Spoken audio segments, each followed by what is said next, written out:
So we're going to jump right into Overly Sarcastic Productions' Miscellaneous Myth Astraea. I only know of this character because she was mentioned in Fake Grand Order, and I honestly do not know anything about her lore because I had stopped playing religiously at that time period. You know, the smart financial decision of do not play gacha games, which I then immediately counteracted by doing other gacha games. We're going to ignore that altogether and move on to the next one. I'm not an expert. This is one of my favorite things about myself. I love learning new things. I'm not so good at continuing to learn old things. When they coined that phrase about being a jack of all trades, master of none, I mean, that's basically an English major right there, so I get this.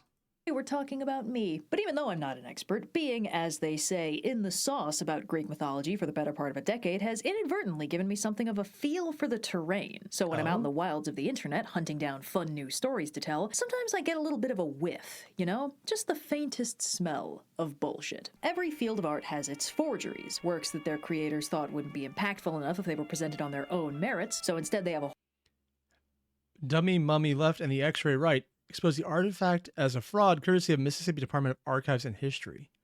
Oh. whole historical context stapled onto them after the fact. This painting isn't just nice, it's a lost Da Vinci. This story isn't just a fun little tale, it's an ancient Native American legend. This bite-sized anecdote isn't just a slice of good advice, it's an ancient Chinese proverb or something. There are so many of these, and It's like Confucius always said, get the fuck off my lawn.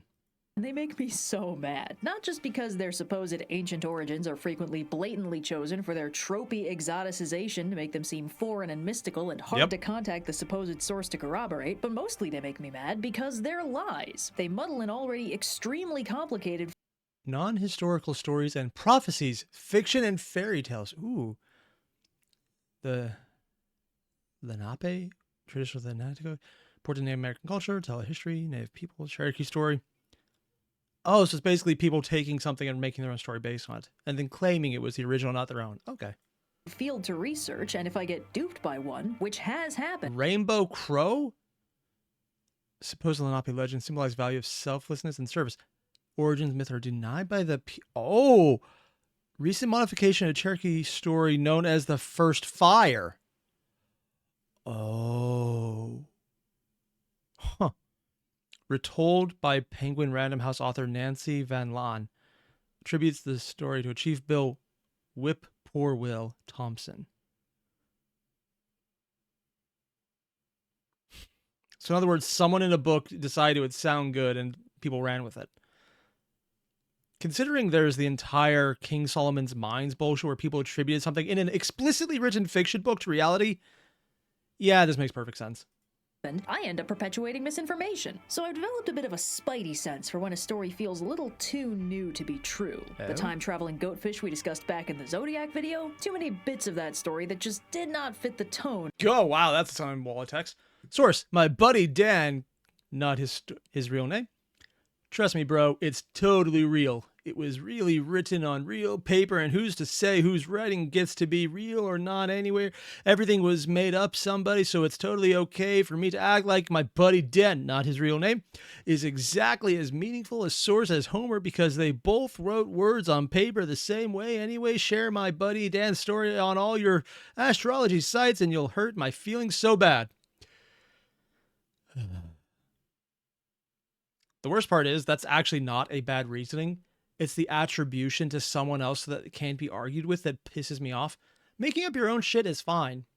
Making up your own shit and passing it off to someone else's to give it more credibility, that's scummy.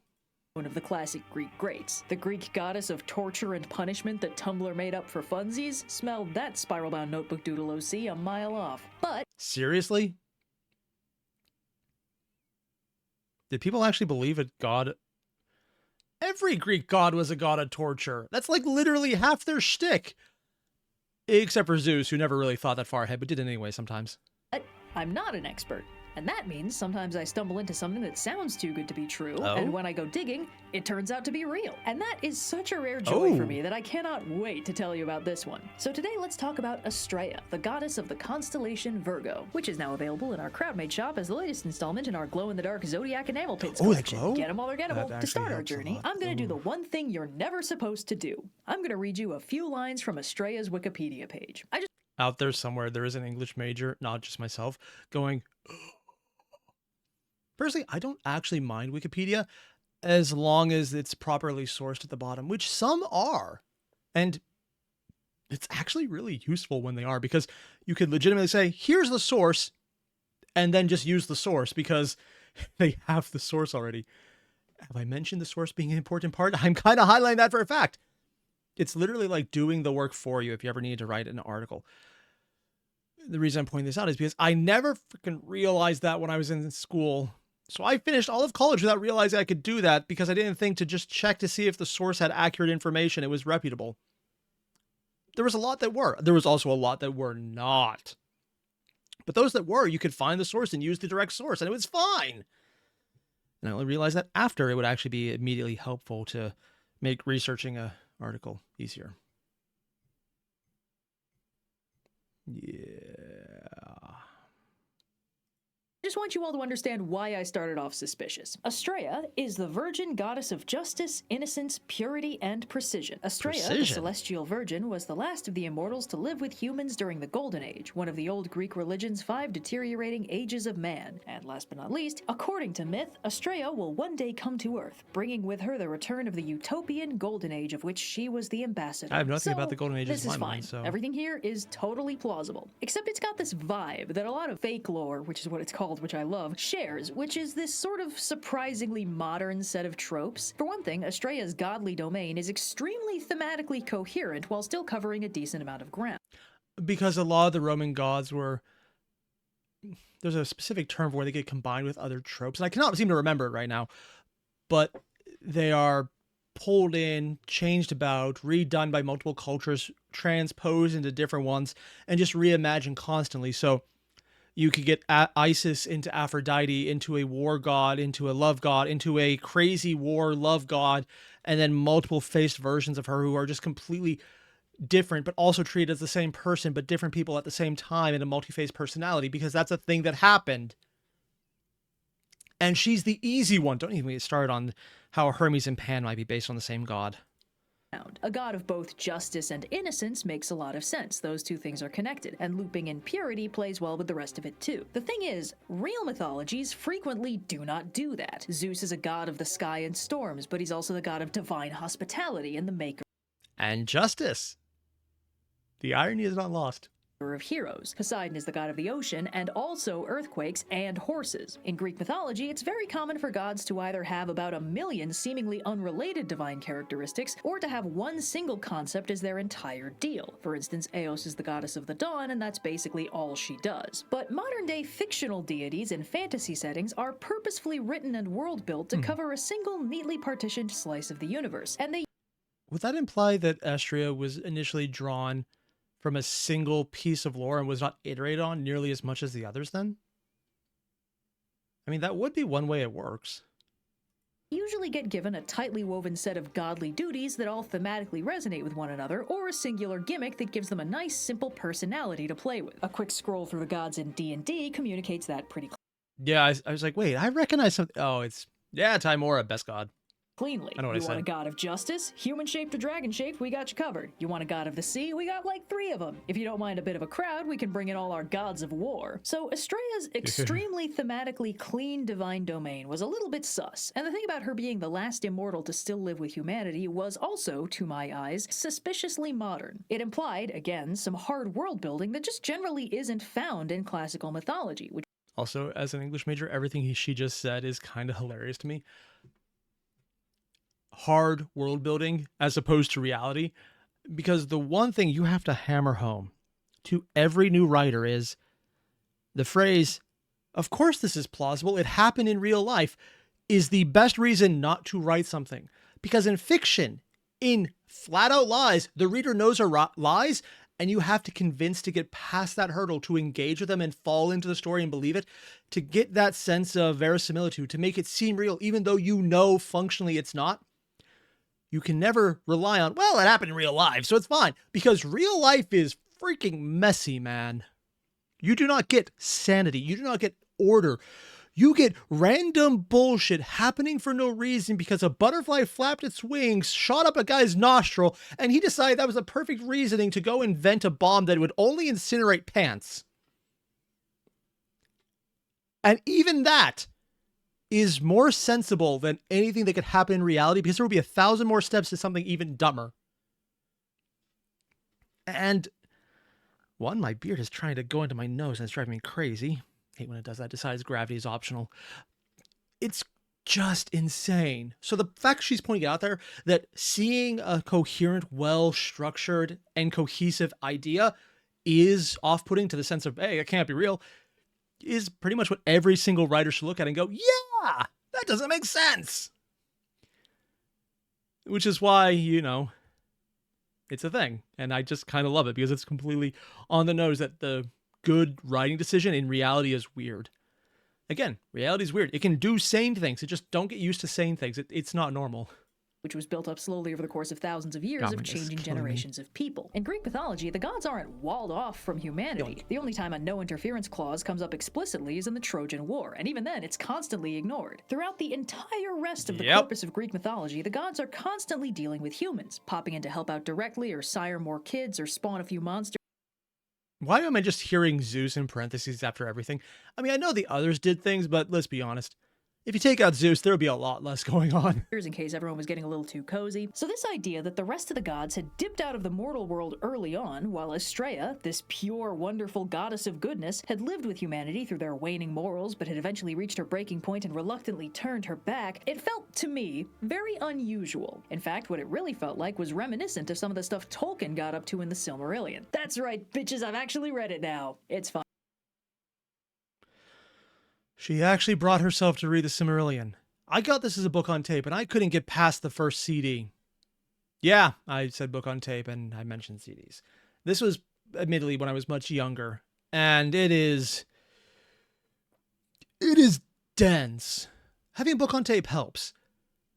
But god damn, man.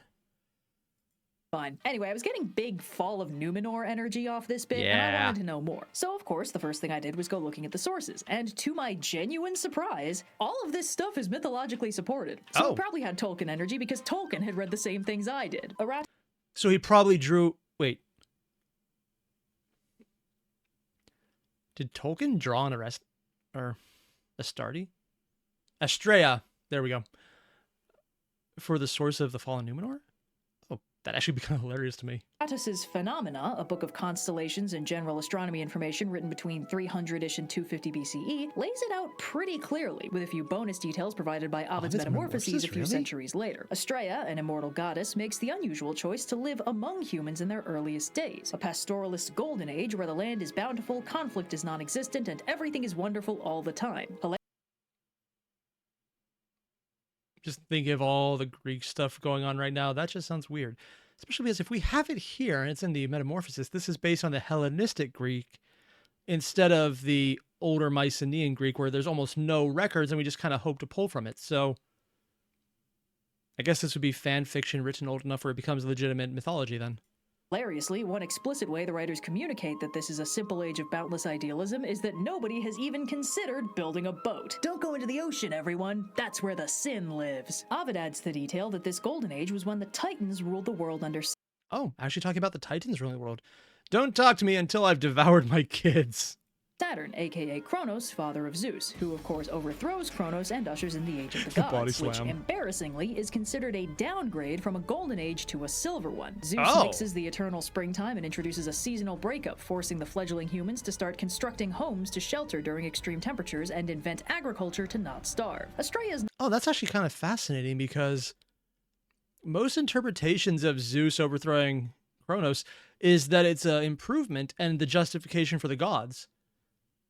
Her mythology explicitly saying otherwise is now kind of interesting, but then that actually would almost be controversial at the time period, depending on who you were talking to.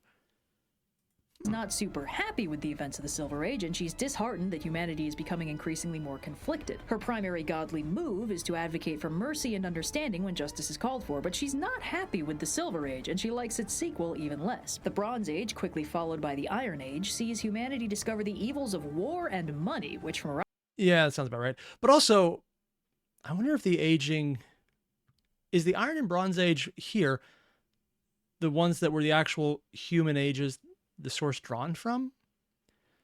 Because the Iron and Bronze Ages were colloquial terms for actual points in human history.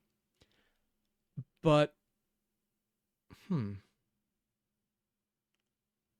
if we're taking the Greek idea and we're maybe just transposing it, it's been so long, I don't know if it's connected or not. Because for all I know, the bronze, iron, and silver ages could just be a thing in Greek translations. But maybe it's also connected here. There is actual evidence in both shards and historic artifacts that prehistory had significant, well, almost 100,000 years of human existence. But it was prehistory. And while that could also just be that things were written down, it could also be that we can't find anything that was written down. But we have found pottery shards and other cave paintings. The pottery shards are honestly way more fascinating in my opinion. And the ones I know are from the Dogged land, where it was consumed by the sea. So for all I know, this could actually be a reference to the mini ice age that happened early on for the Silver Age. It'd be kind of fascinating if these things actually were historically relevant, and we just haven't figured it out because they sound so fantastic at this point. Aratus's perspective is just war with extra steps. Disgusted with humanity's newfound penchant for violence and, even worse, seafaring, Astraea finally turns her back on humanity and retreats to the heavens above, becoming the constellation Virgo. And that's all fine and dandy. Ovid's source alone is good enough for me. He may be biased, but this isn't the kind of story he tended to dubiously embellish from nothing, and Aratus's source just adds even more legitimacy, proving that Astraea wasn't just a Roman concept and dated back to ancient Greece. Plus, these stories have some fascinating implications about the vibes the writers were living through. Aratus and Ovid both were firmly of the opinion that they were living in the shitty, terrible Iron Age. The world had once existed in this beautiful, primeval, pastoralist state where the land provided everything humanity needed without requiring any work. But a divine overhaul and a tragic downfall into petty selfishness and greed had left humanity constantly at war with itself, miserable and hungry and cruel. I mean, can you imagine people doing shit because they're greedy and starting fights? I mean, that's completely unrealistic. Yeah.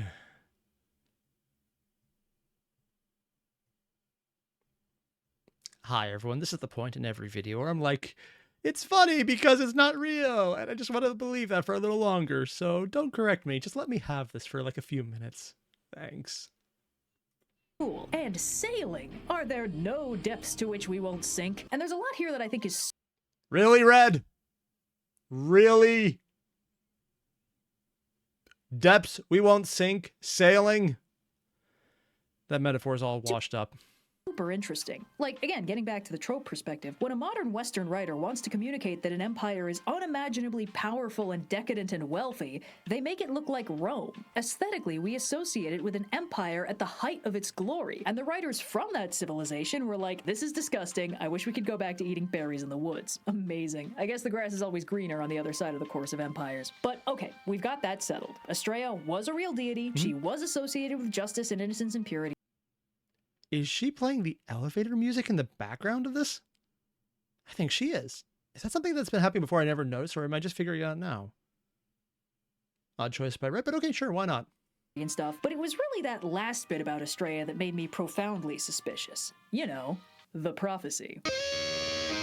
See, there are some mythological prophecies that perpetuate... Sorry, I just did a whole bunch a few months ago of her old, like almost a decade old videos where there's always something about a prophecy, and she even drew in Zeus doing an air guitar riff. I wasn't expecting her to still keep that joke going, but apparently it's still going. Oh God. Perpetuate out into the modern day, but there are not many of them. Most of them take the form of this true king is buried in this mountain and he will rise again in his country's greatest hour of need, which is... I mean, the first one I think about is King Arthur, but I think there's actually quite a few others. Conveniently self-non-fulfilling, when, in response to whatever current crisis is rearing its ugly head, I mean, it's not good, but they did vote for it. I'm sure it's fine. Dead guy fails to bust out of his mausoleum with sword in hand, it just kicks the greatest hour of need down the road and implies he won't wake up until things find a way to get even worse. This is a reference to Brexit, isn't it? So these prophecies can hang around in cultural perpetuity without too much trouble. In myths, prophecies are usually short-term tragedy bait, whimsical... I don't know. What kind of monster would slay his father and marry his mother? Oh, buddy, you're gonna love this. Oedipus. Yeah. Yeah. Also, Michael Hammond, you mentioned this humor is treading water. Yeah, because Brett mentioned that earlier on. It's a good one. Little bites of the near future that only exist to doom their hapless protagonist into meeting their destiny on the road they take to avoid it. Prophecies are one of those things that modern writers Meeting their destiny on the road.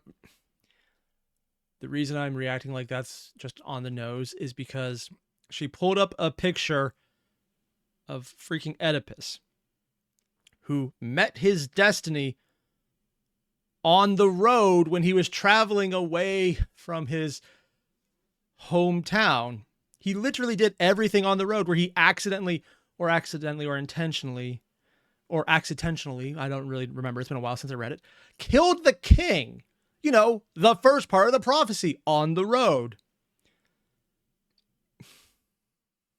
It's a bit of a stretch, but it's one that you don't have to stretch too much for. So literally the amount of stretching I'm capable of doing. Cannot get enough of, but they are, in my experience, very unusual in mythology. I mean, you can tell because I haven't used the prophecy musical sting joke in 8 real years. That's a good bit, and I just never get the chance. And the reason why this mythical figure has an ongoing prophecy about them is especially suspicious is because it's the kind of thing people love co-opting to support whatever social, cultural, or political agenda they think they can most convincingly staple it to. Especially one as vague as her return will signify the dawn of a new golden age. Bitch, that could mean anything. But shockingly, this bit is also real. Virgil's 4th eclogue says it in plain Latin. Virgin Justice, aka Astraea, returns, and with her the reign of Saturn, again Kronos, and an accompanying golden age. Even more than that, Virgil's funky little prophecy, credited to the Cumaean Sibyl, says that this ringing in of a new golden era will be accompanied by the birth of some amazing kid who will personally lead this world to paradise. The return of Saturn. Oh! That's surprising. I guess God didn't die on that one. Now I think about it, I thought he locked up the Titans, but I don't actually remember what Zeus did with his father. Did he kill him off or just destroy him somehow? I don't actually remember. Because I remember she also did the prophecy where there was reckonings or some prophecy about the kid who became Dionysus being eaten by Zeus because there was a prophecy he would replace him the same way he replaced his father. Huh. Who's ready for a golden age? Yeah. And he was coincidentally writing this around 40 BCE, so within a few scant decades, this little tidbit was going to reach its first pile of people really eager to explain how it totally applied to their personal choice of Messiah. The popular read, for the record, is that Virgil was actually writing about the predicted future kid of Mark Antony and Augustus's sister Octavia, a union that would have handily stitched 2/3 of the triumvirate back together, but this is what happens when your prophecies are vague. They get Jesused, which, not to criticize, I feel like a good oracle should have probably seen coming. And the thing with oracles, they tell the people who are paying them what they want to hear. Because if they don't seem to live longer. So in other words, Virgil was trying to get people to do, it's like, oh, don't worry, it'll be fine. It's fine. Nothing is going to go wrong. The triumvirate would never fall. Then Jesus. Sure. Oh my God. Also, the funny part is, actually, Tudor mentioned, when did Jesus get in my Greek myth? The thing is, and I already mentioned that exact phrase, so that's weird. In a lot of Greek temples, especially, or not Greek temples, but Roman temples, they would have statues to the unknown god because they were assuming there were other gods they didn't know. And they actually tried to work Christianity into that framework of just being another god they had not been aware of and were willing to accept it. And that's also one of the things. It wasn't always renounce Jesus or die. It was renounce Jesus or say that he was just one of the gods and, don't try and say our entire religion is going to be a fraud or die. But at this time period, it was still illegal because they were not playing ball. And most of the other secret cults were secret murder cults. Yeah, I'm looking at you, Dionysus, again, because that is actually a thing that really happened and it's still kind of freaky. So, yeah. Things I did not know. The Greek civilization at least had a murder cult problem, and it probably moved on to Rome as well because, they stole everything else. Why not some of the issues? It somehow managed to get even vaguer. See, once the Renaissance started and there was a whole crop of powerful queens popping up across Europe, it became extremely hip and cool to conflate every single one of them with Astraea, returned in the form of this one lady to usher in that new golden age everyone was talking about, and to prove conclusively that their empire was just as amazing and wonderful as the great empires of the ancient past had been in the glory days. The Holy Roman Empire hasn't fallen off, guys. It's just as good as it used to be. And now it's got holy in front of it. Anyway, to be fair, there were times where the Roman Empire tended technically would have counted as being at the same level as what the Holy Roman Empire fell to. So maybe they're not wrong. It's just not a good comparison. Of it is, I was right to be suspicious of this prophecy thing, not because it wasn't a real part of the early mythology, but because its prominence in the story of Astraea is 100% the consequence of it being so politically and religiously useful so many times, which is also dishonest, but the classy kind of dishonest that cites its sources and makes me even angrier. Pardon the way that I not going to risk putting any music in from her on this point. Sometimes I do listen to this on my own, but not on a live stream. God, no. Honestly, though, I knew she was real because Fake Grand Order mentioned Astraea, and say what you want about how they change a few things. They're usually really good at knowing the original mythology and using real characters until they intentionally make them unrealistic based on that mythology. But they usually know what they're playing from to start with and then work it in somehow as part of their backstory, because that's how that entire system of fate works. Or I guess the type moon stuff that they just pull from. But I didn't realize she sounded so... She sounds like an OC god, and that's why Red mentioned she was a little skeptical about it. And frankly, if this entire video wasn't saying, yeah, she's real, and citing freaking Virgil, I would honestly not believe it either. It's like, okay, sure, why not? I'm kind of fascinated by this, though. Basically what I'm saying is, if you haven't, there's a link below to the video. Hit it up. And I'm also wishing she would make a part 2 of this one to cover how those initial mythologies were passed around and what sources were there, where were they drawn from, if there was any other cultural appropriation or similar gods who might have been merged in with her to get this look, or if maybe they were shrunk down to just this very specific look. She's done it for some of the larger Olympians. I kind of wish she would do it for these smaller gods as well, because it's just really cool when she gets into the history of it, which I know is more of Blue's thing, but it's so fun when she does it. Yeah, either way, thanks for watching. I'll see you guys in the next one.